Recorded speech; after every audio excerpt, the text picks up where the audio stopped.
The sun was setting over Pine Valley when Officer Richard Brooks pulled into his usual spot for catching speeders.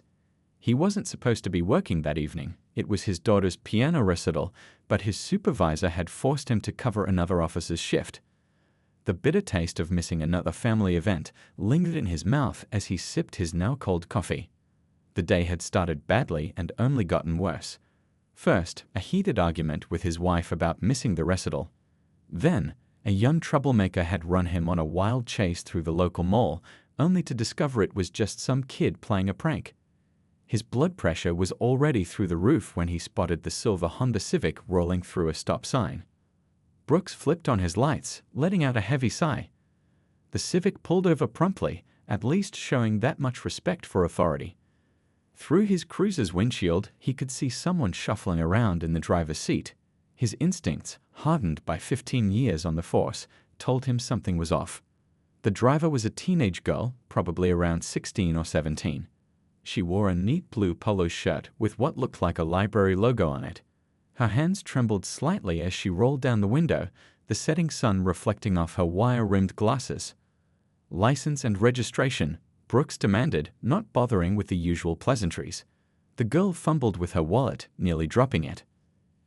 "I'm so sorry, officer," she said, her voice steady despite her shaking hands. "I know I should have come to a complete stop. I'm running late for my shift at the library and I just—" "Did I ask for excuses?" Brooks cut her off. His patience, already worn thin, was rapidly disappearing. The girl's phone sat propped on her dashboard, presumably being used for navigation. Something about its positioning made him uneasy. "No, sir," she replied, handing over her documents. Her name was Ann Lee, and according to her license, she'd only had it for 8 months. A rookie driver making rookie mistakes.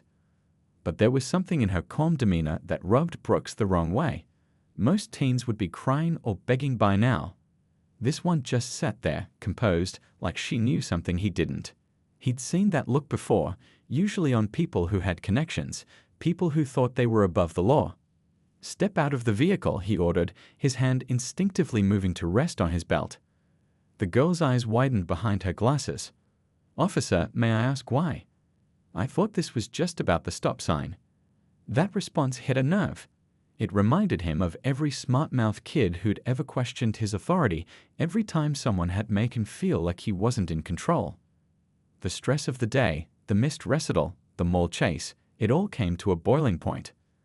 What Officer Brooks didn't realize as he reached for his handcuffs was that this routine traffic stop was about to change not just his life, but the entire police department. He had no idea that Ann Lee's father had recently become the federal judge overseeing police misconduct cases in their district. He couldn't have known that the phone on her dashboard was recording everything, or that his next actions would trigger a chain of events that would expose years of buried misconduct.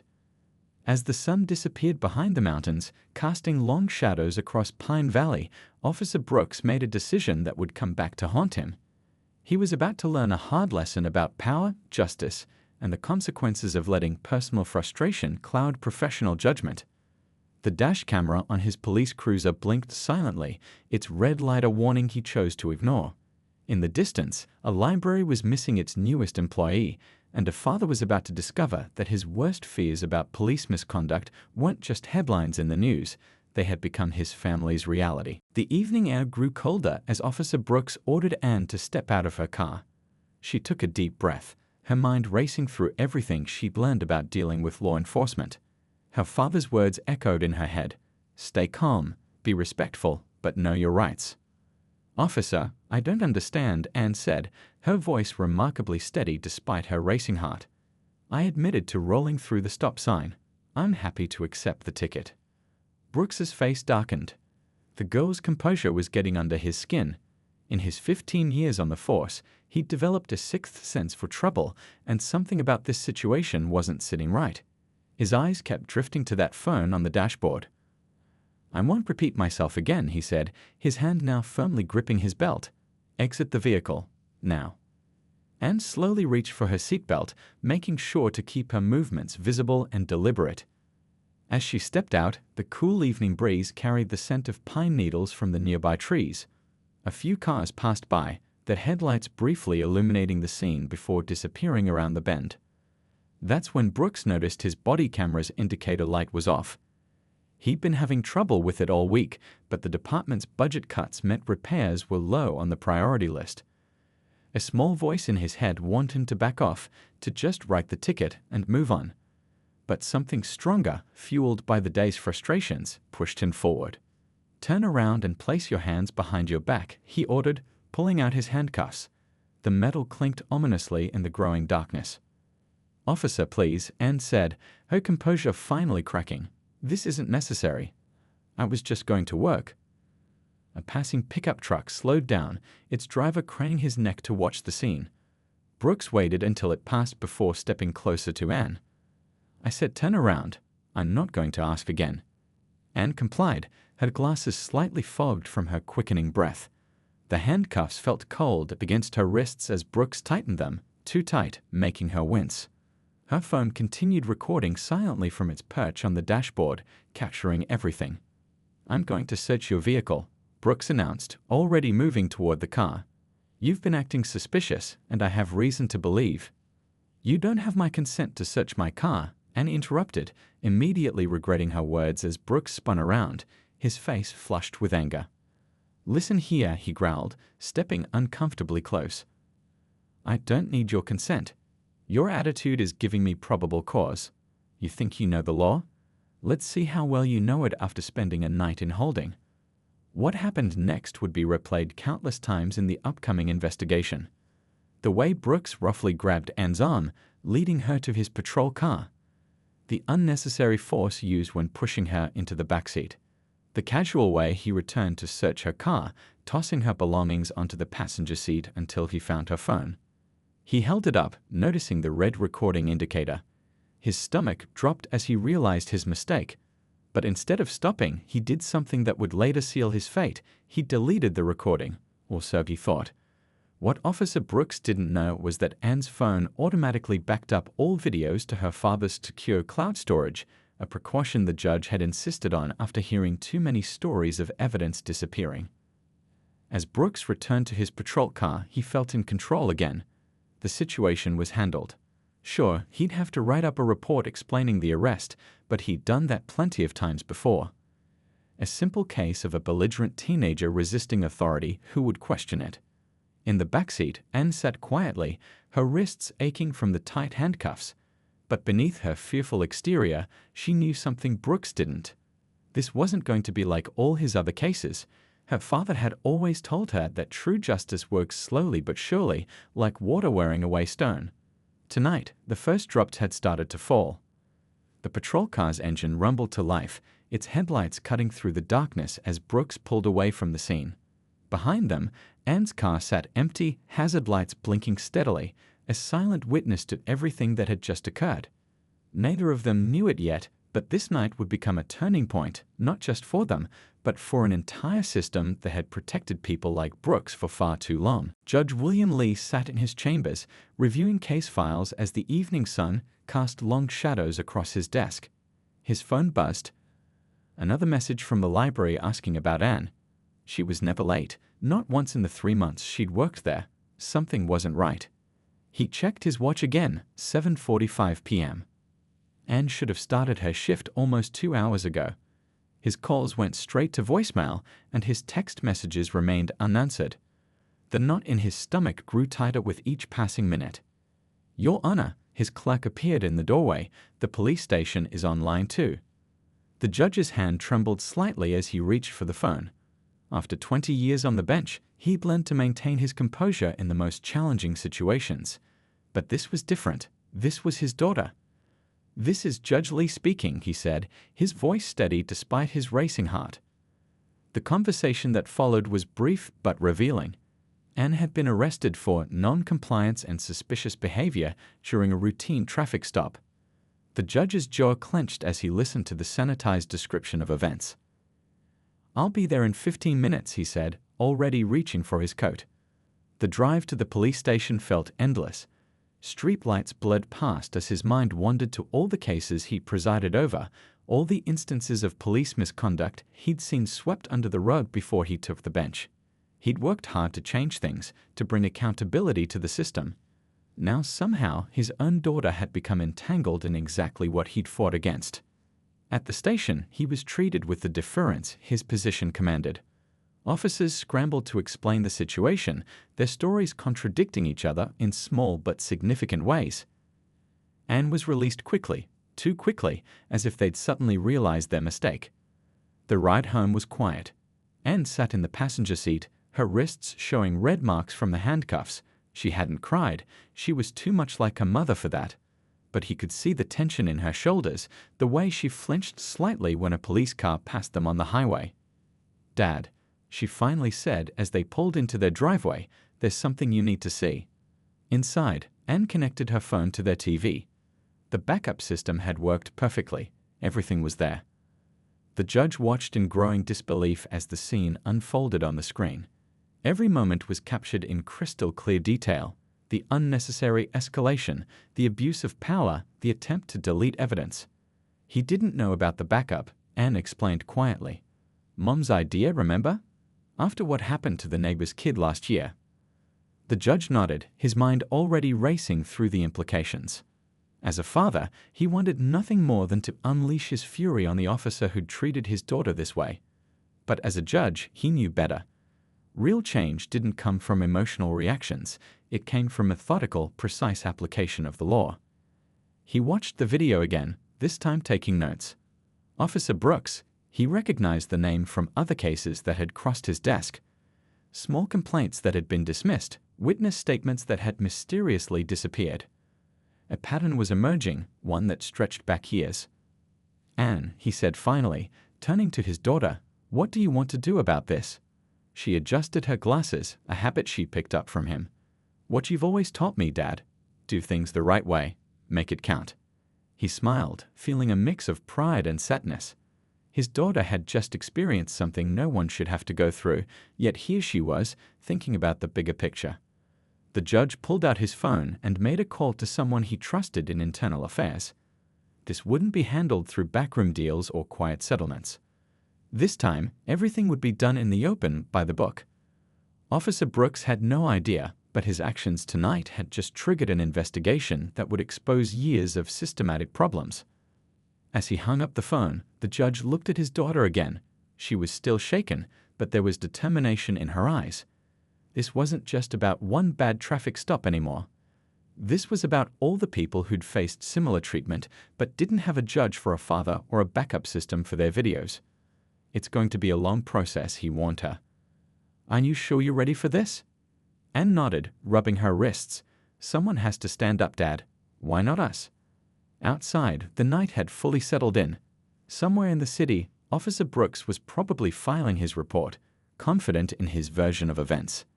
He had no idea that his perfectly constructed story was about to unravel, taking an entire system of protection and silence down with it. The next morning, Judge Lee's office was unusually quiet. He'd cleared his calendar for the day, something he rarely did. On his desk sat 3 files. Officer Brooks's personnel record, the incident report from last night, and a thick folder of civilian complaints spanning the last 5 years. "Your contact in internal affairs came through," his clerk said, placing a 4th file on his desk. "You might want to look at page 6. The judge flipped through the pages, his expression darkening. Officer Brooks had been involved in 27 incidents involving excessive force, but none had led to disciplinary action. The pattern was clear as day. Young drivers, mostly students, all stopped for minor violations. Each case had been quietly buried under paperwork and procedural loopholes. His phone buzzed, a message from Anne. "Library gave me the date off. Mom's taking me to get checked out, just in case. Love you, Dad." He smiled at the message, but his heart ached. His daughter was trying to be brave, but he knew the impact this would have on her. These kinds of experiences left invisible scars. A knock on his door interrupted his thoughts. Detective Maria Chen from Internal Affairs entered, carrying her own stack of files. "Judge," she said, closing the door behind her. "I've been looking into Brooks's patrol records. It's worse than we thought." She spread the documents across his desk. Maps showing patterns of traffic stops, statistics revealing disproportionate targeting of certain neighborhoods, and most damning of all body camera footage that mysteriously failed during crucial moments. His camera didn't just malfunction last night, Detective Chen explained. It's been conveniently failing for months, always during stops that led to complaints. The judge leaned back in his chair, processing the information, and his supervisors. "That's where it gets interesting," she replied, pulling out another document. 3 different officers filed reports about Brooks's behavior. All 3 were transferred to desk duty within weeks. As they dug deeper, a bigger picture emerged. Brooks wasn't just a single officer abusing his power. He was a symptom of a department that had lost its way. The system designed to protect and serve had become a shield for those who did neither. The judge's phone rang again. This time it was the police chief himself. Word had gotten out that Judge Lee's daughter had been involved in an incident. The chief was calling to handle things quietly.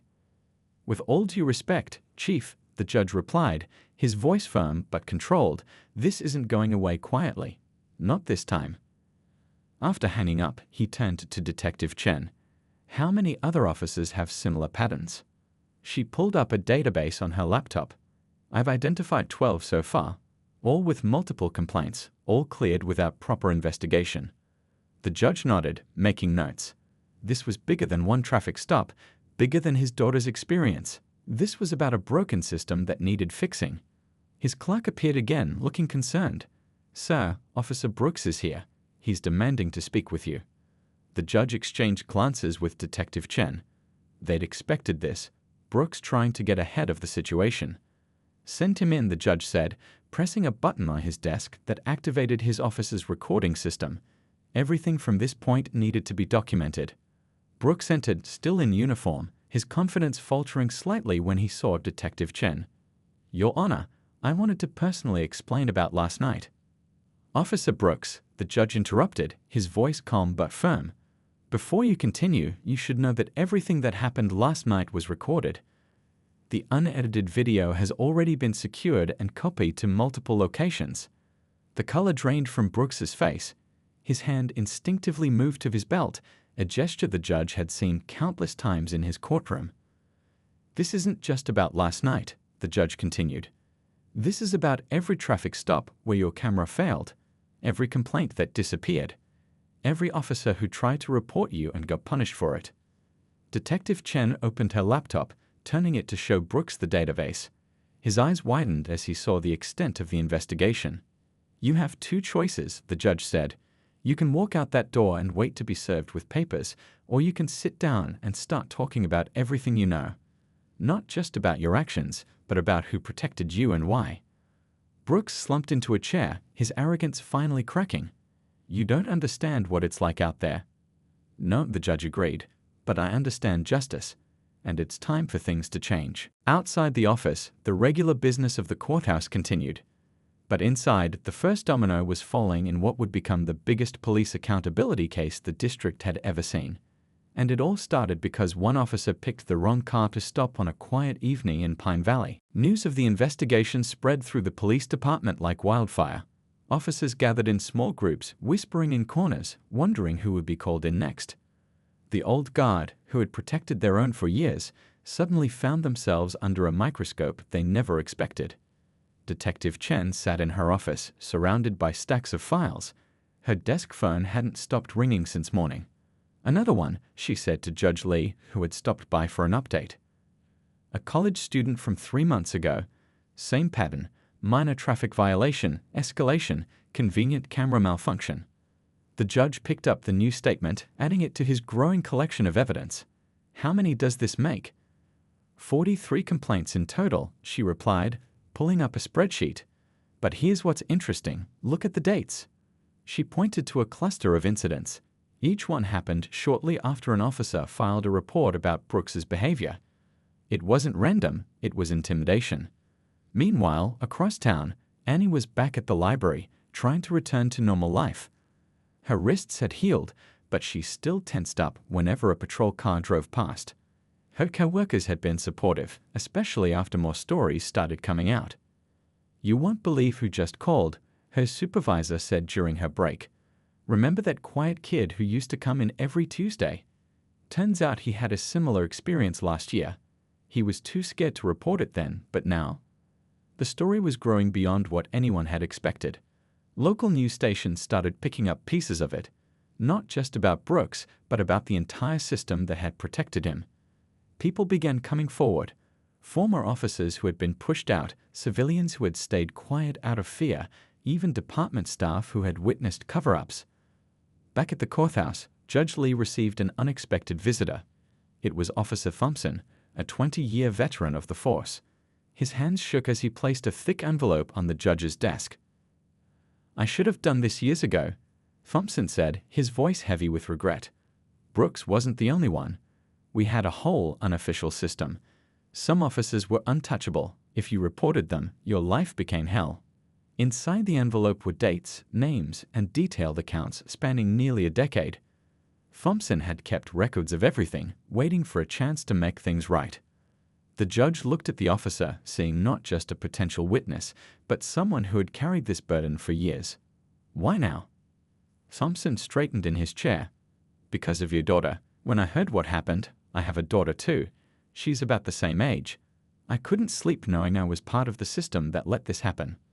Detective Chen spent hours interviewing Thompson, each revelation leading to new lines of investigation. The case was no longer about a single traffic stop. It had become an exposure of deep-rooted problems that had festered for years. The police chief called an emergency meeting, trying to get ahead of the story. But it was too late. His own emails, discovered in the investigation, showed he had known about the problems and chosen to look the other way. "The whole department isn't corrupt," Detective Chen reminded Judge Lee as they reviewed the growing evidence. "There are good officers out there who've been silenced for too long. This is their chance to reclaim their badge's honor." She was right. For every Brooks they found, there were officers who had tried to do the right thing, who had suffered for speaking up. Now they were finding their voices. Anne watched it all unfold from her quiet corner of the library. Other students started sharing their stories with her, times they had been pulled over for no reason, situations that had escalated without cause. Each story added another piece to the puzzle. "Dad," she said over dinner one evening, "I've been thinking. All these people coming forward, they needed someone to go first. They needed to know they weren't alone." The judge looked at his daughter proudly. Her experience, painful as it was, had become a catalyst for change. The system wasn't going to change overnight, but the walls of silence were finally crumbling. In his chambers, Judge Lee looked at the growing mountain of evidence. Tomorrow, the first official hearings would begin.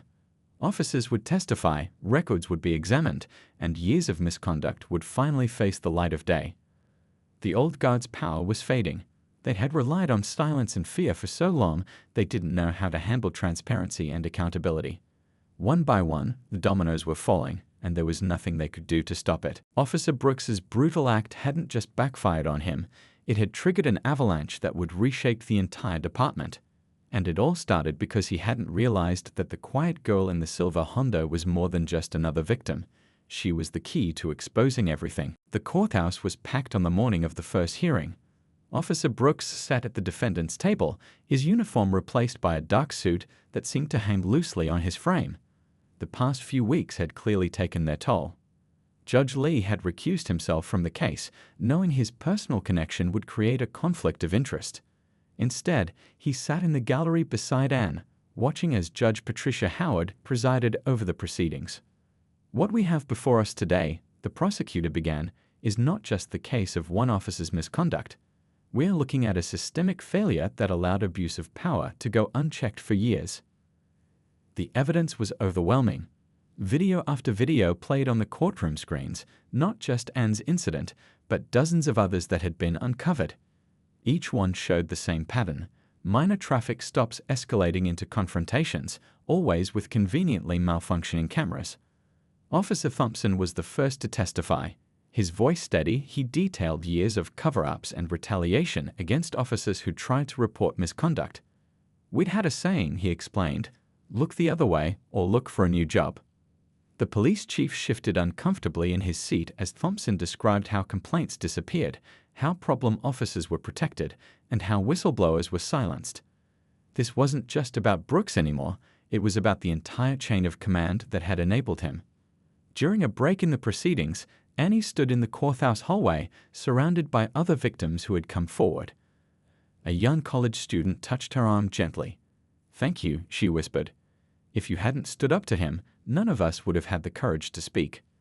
Back inside, the evidence continued to mount. Internal affairs records showed how Brooks had been moved between precincts whenever complaints piled up, each transfer wiping his slate clean. Financial records revealed unexplained deposits in the accounts of officers who had helped cover up incidents. Detective Chen presented her findings, her voice clear and professional as she outlined the patterns she had uncovered. In the past 5 years, we found 47 incidents involving Officer Brooks alone. But he was just part of a larger problem. There were 12 other officers with similar patterns, all protected by the same system. Brooks's own testimony was a study in contradictions. He tried to maintain his story of being a dedicated officer doing a tough job, but under cross-examination, the facade crumbled. When confronted with the video of Anne's arrest, he could only stare at his hands. "I got carried away," he finally admitted, his voice barely audible. "It wasn't supposed to go that far. But nobody ever questioned us before. We got used to doing things our way." The police union representatives sat stone-faced as more officers came forward. Young patrol officers described being told to fall in line or face consequences. Veterans admitted to staying silent out of fear. Each testimony added another crack to the wall of silence that had protected bad behavior for so long. Judge Howard listened to it all, her expression neutral but her questions sharp and precise. When Brooks's supervisor tried to defend the department's handling of complaints, she cut through his excuses with surgical precision. "Are you telling this court," she asked, "that 47 similar incidents over 5 years didn't raise any red flags? That no one in command thought this pattern was worth investigating?" The supervisor's stammered response spoke volumes. As the day drew to a close, the impact of the hearing was clear. The local news crews camped outside the courthouse reported that major changes were already underway. The police chief had been placed on administrative leave. Internal affairs was being restructured under independent oversight. And most importantly, a new system for handling civilian complaints was being implemented. In the parking lot, Anne watched as Officer Brooks was led away by court officers. He looked smaller somehow, stripped of the power he had abused for so long. She felt no satisfaction in his downfall, only relief that things were finally changing. "You okay?" her father asked, putting an arm around her shoulders. She nodded, thinking about all the people who had shared their stories. "It's weird," she said. "That night, I was so scared. I never thought it would lead to all this." The judge smiled sadly. Sometimes the biggest changes start with one person being brave enough to stand up. As they drove home, Anne noticed something different. When they passed a police car, she didn't feel the same fear anymore. The officer inside waved at a group of kids playing basketball, and they waved back. It was a small thing, but it represented everything they had been fighting for, a return to trust between the police and the community they served. The story wasn't over yet. There would be more hearings, more revelations, more changes to come. But something fundamental has shifted. The wall of silence had been broken, and in its place, a new foundation of accountability was being built. All because one officer had made the mistake of thinking his power made him untouchable, never realizing that the quiet girl in the silver Hondo would be the one to prove him wrong. 1 year had passed since that fateful traffic stop. The morning sun streamed through the windows of Pine Valley Police Academy's main hall, where a crowd had gathered for the graduation ceremony of its newest class of officers. Among the speakers was Anne Lee, now a first-year law student. She stood at the podium, looking out at the fresh faces of future officers. Her hands no longer trembled when she saw a uniform. Instead, she felt hope for what these new officers represented. "A year ago, I was just a high school student heading to my library job," she began. "I never expected to be standing here today. But sometimes life puts you in situations that test not just your courage, but your faith in justice itself." In the audience, her father sat proudly beside Detective Chen, who had recently been promoted to head the department's new Accountability and Community Relations Division. The changes they had fought for were finally taking root. Officer Brooks had been sentenced 6 months ago, along with several other officers and supervisors who had enabled the system of abuse. But more important than the punishments were the reforms that followed. Every police vehicle now had tamper-proof cameras. A civilian oversight board reviewed all use-of-force incidents. And most significantly, a new culture was emerging within the department. Your badges represent something precious. Anne continued, her voice carrying across the silent hall. They represent the trust between police and community. That trust was broken, but today, you're part of rebuilding it. The graduating class included several officers who had spoken up during the investigation, whistleblowers who had been forced out but were now reinstated under the new leadership. They sat in their dress uniforms, ready to serve again, this time under a system that valued integrity over silence. After the ceremony, a young cadet approached Anne. "My sister was one of the people who came forward after your story broke," she said. "She was too scared before. You changed everything for us." The local community had changed too. The library where Anne used to work now hosted monthly meetings between police officers and neighborhood residents. Kids who used to run away when patrol cars drove by now waved hello. Trust was being rebuilt, one interaction at a time. Judge Lee had seen similar changes in his courtroom. Officers now testified honestly about their colleagues' misconduct instead of maintaining the old code of silence. The thin blue line had been redrawn to separate good officers from bad ones, rather than police from civilians. That evening, Anne sat in her old spot at the library, working on her law school assignments. Her textbook was open to a chapter about police reform, and her own case was cited as a turning point. It felt surreal, seeing her experience documented as a catalyst for change. Her phone buzzed with a message from Officer Thompson, who had become a mentor at the police academy after his testimony helped break open the case. "You should see the new training protocols," he wrote. "Everything we fought for is becoming standard practice." The news coverage had faded, but the impact hadn't. Other police departments across the country had started adopting Pine Valley's reforms. Anne's video, which had started it all, was now used in training sessions to show officers how quickly a routine stop could go wrong when power was abused. Detective Chen had created a database tracking officer conduct that was being implemented statewide. "It's not just about catching bad behavior," she explained at a recent press conference. "It's about recognizing and rewarding good officers who serve their community with honor." As the sun set over Pine Valley, Anne packed up her books and headed home. A police car pulled up to a stop sign beside her. The officer inside smiled and waited for her to cross. She smiled back, remembering how different things had been a year ago. Sometimes, she had told the graduating class earlier that day, justice doesn't look like what we expect. Sometimes it's not about punishment, but about making sure mistakes lead to meaningful change. The department's new motto had been painted on the academy wall: "Protect with honor, serve with accountability." Below it hung a simple plaque commemorating the events that had led to change, not as a reminder of past wrongs, but as a promise to do better. That night, as Annie reviewed her notes for tomorrow's civil rights law class, she thought about all the people who had found their voices because of what happened.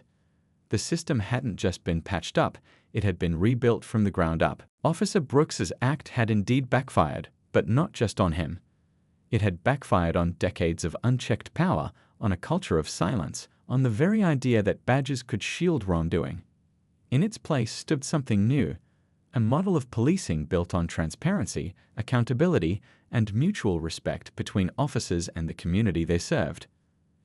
And it all started with one traffic stop, one brave girl, and one video that couldn't be erased.